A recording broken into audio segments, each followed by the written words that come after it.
Food for Thought with Professor David Ndete. Here we are once again. Welcome to Food for Thought with Professor Ndete. This is where we talk about mental health issues. Why do we do this? Because we want to create awareness and thus kill the stigma that is associated with mental health issues, and also to let you know help is available. We need to have these discussions. Last week we began a very interesting discussion on antisocial personality disorder, defining what it is and how it presents itself so that you can get to know if this is what you're dealing with. Let's go back to the conversation from where we left off last week.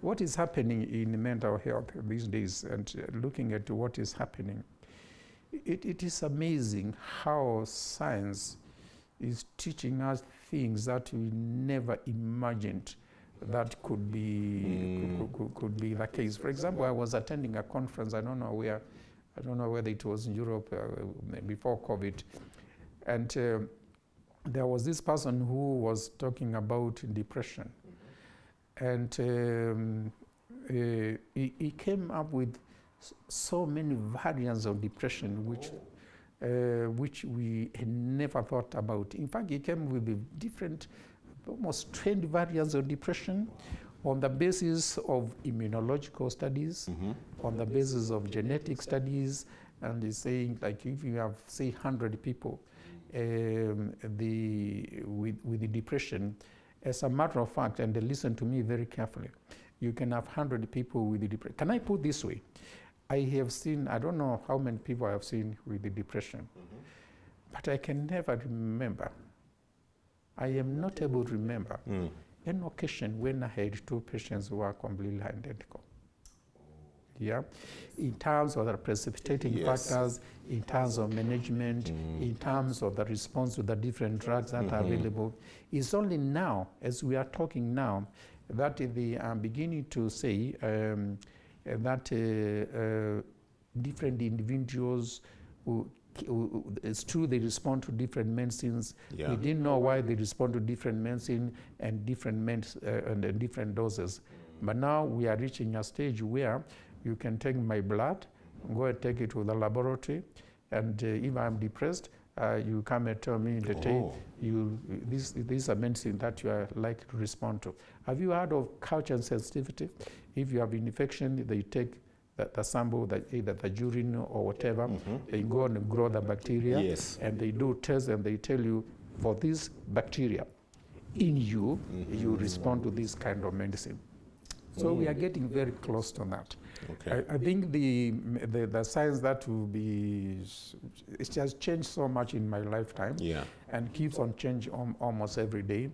I think the medicine that we are going to that will be practiced in the next generation will be very different from the medicine we practice today. But anyway, going back to psychopaths, you know, we said there are different ways of presenting.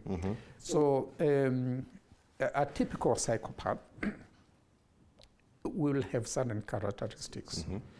A typical psychopath is generally, and listen to me, is generally a very intelligent person. Okay, and they have this inbuilt charm.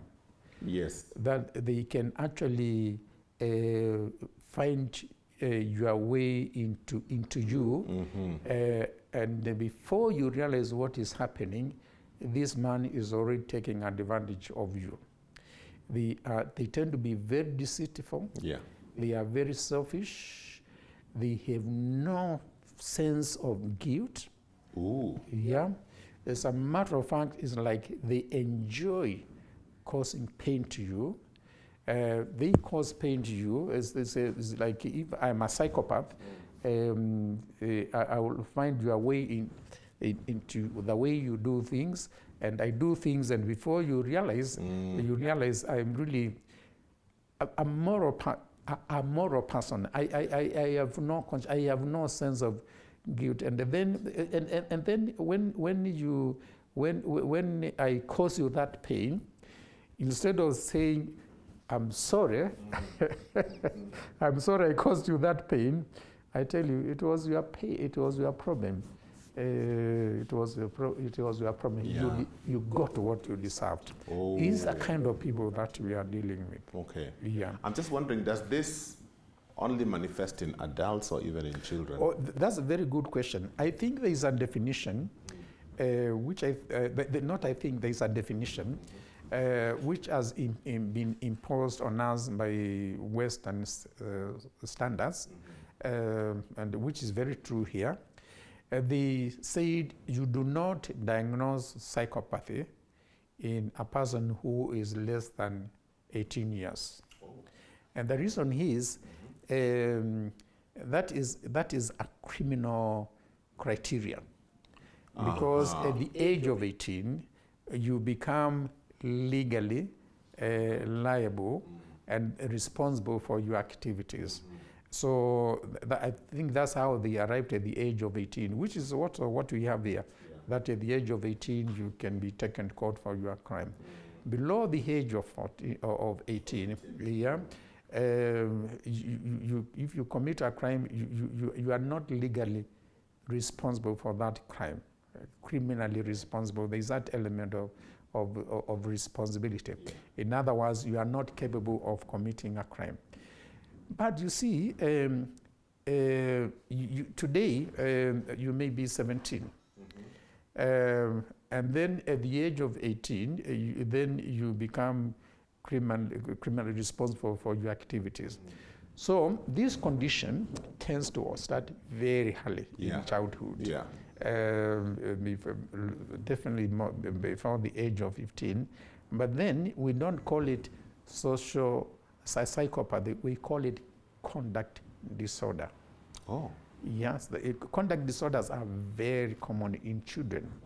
Yeah, and maybe some of the things that we are seeing happening in schools and things like that, conduct disorders. But I was going to ask about that. Yes. You know, because when I think about children or teenagers, I'm just curious, how does this manifest? Is it something you're able to look at and say, Yes. There are very many ways of anything that is antisocial. So you can have a child who is antisocial in the sense that he cannot relate very well with other children. Yeah. He's always taking advantage of other children, stealing from them, fighting them, fighting with other children, being aggressive to other people. Not only the children, but to the teachers, to the parents, and how they are in the community. They are the kind of children who just go and take drugs. They are the kind of children who go and steal. And the people who know this child there is something wrong with this child. So we call that conduct disorder. Conduct is basically the way you behave, how you conduct your affairs. The criteria is the thing that they seem to do, they are against the social norms of that society. Okay. So once you understand that, and this is not from a place of, you know, there's a way that can happen, but it's because you're ignorant of what is expected of you. We are not talking about that. You know, you can do something that is antisocial, but because you didn't know. Let me put it this way. Yeah. They enjoy doing it. Okay. Yeah. You can only enjoy what you know. Yeah, you can only enjoy what you know. Yes. Yeah. But if it's something that you don't quite enjoy, you can be doing things, but you don't quite understand why you're doing it. Mm-hmm. Like if a child is suffering from ADHD, hyperactivity attention disorder, they will know that there's something the matter with them. They don't quite understand what is happening. The parents may punch them, the teachers may punch them, and because the child appreciates that there is a problem, the child appreciates there is a problem. In fact, what they normally do is that they blame themselves for, say, any disciplinary action, or if the people don't seem to like them for whatever reason, even though it is not their problem, they think it is because of them that they deserve. They think somehow they deserve this. They deserve this. A psychopath It is you. It's not me, it is you. Mm-hmm. And if I hurt you and you get hurt, you get what you deserve. So they enjoy it. They enjoy it. That is terrifying. It's terrifying. It's really terrifying. And since you asked me to talk about this thing, I started thinking. Of course, as I told you, I've been involved in a project where we've been looking at classification of personality disorders. Mm-hmm. I'm just a member of that team. Yeah. Get to think about it is, I remember when I was a trainee in UK, we had this person who every time he came to the ward, it's because the society, because they also tend to have criminal activities. They'll be brought by the police, and the families, they don't want them, and they come to the ward, they disrupt everybody, they make life difficult for the doctors, for the nurses. Yeah. And I remember this friend of mine who was my teacher, it's like, when we got this person, he said, now please send him to jail or something like that, because it was going to cause problems for everybody. He can't stay in the society because he's breaking the law, and once he breaks the law, then the law enforcement would have to come into action, because they are not going to allow criminal activities in the society. If the families complain, then they will come and take him out of that environment. Yet at the same time, they are bound by ethical issues, because it's a personality disorder. It's a type of a mental condition, and therefore maybe there's need for treatment. So the question is, where do you put him in jail? Then do you put somebody who is sick in jail? This person cannot be in the society. People are protesting. They are a problem for everybody. Yes.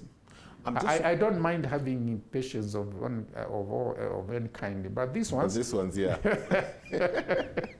That's all the time we have for Food for Thought with Professor Ndete. Thank you so much for being a part of it. I hope the conversations we're having are beneficial to you. We'll pick up this conversation again next week, because we are not yet done with this matter. As always, give us your feedback on 20316 for SMS and WhatsApp 0786 316 316. Until next week, have yourselves a good day. Food for Thought with Professor David Ndete.